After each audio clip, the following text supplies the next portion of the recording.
हळदी कुंकाच्या कार्यक्रमादिवशी जो मेकअप मी केला होता ना, तोच आज मी तुमच्यासोबत शेअर करणार आहे. तर सगळ्यात पहिल्यांदा मी करेक्टर वापरलं. जिथे-जिथे डाग आहेत चेहऱ्यावरती, डार्क सर्कल आहेत, त्या ठिकाणी करेक्टर आणि जिथे-जिथे करेक्टर वापरले त्या ठिकाणी कन्सिलर. त्यानंतर मी फाउंडेशन वापरलं. तर फाउंडेशन मी हातानेच ॲप्लाय करते, ब्रशचा वगैरे वापर करत नाही. आणि त्याला सेट करण्यासाठी ट्रान्सल्युसंट पावडर. थोडा चेहरा स्लिम वाटावा किंवा चेहरा नाजूक वाटावा ना, यासाठी मी कॉन्टोर करून घेतलं आणि त्यानंतर ब्लश. ब्लश वापरल्यामुळे आपण थोडंसं क्यूट दिसतो किंवा चेहऱ्यामध्ये एक गोडवा येतो, त्यामुळे ब्लश आणि त्यानंतर हायलायटर. तर जिथे-जिथे आपले हाय पॉइंट्स आहेत ना, त्या ठिकाणी हायलायटरचा वापर करायचा. त्यामुळे चेहऱ्यावरती एक छान असा ग्लो आल्यासारखं वाटतं. आणि आयशॅडोसुद्धा मी हातानेच ॲप्लाय करते. मला कम्फर्टेबल वाटतं हाताने आयशॅडो ॲप्लाय करायला. एवढा वेळ मी भुतासारखी दिसत असेल, पण लिपस्टिक लावल्यानंतर माझे होठ एकदम उठून दिसायला सुरुवात झाली.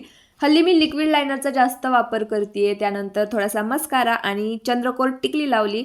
थोडीशी ज्वेलरी मी घातली, लोबन हेअरस्टाईल केली आणि झाला लुक कंप्लीट. थांबा, नथ घातल्याशिवाय हा लुक कंप्लीट नाही होणार आहे. तर कसा वाटला तुम्हाला माझा हा मेकअप लुक? कमेंट करून नक्की सांगा.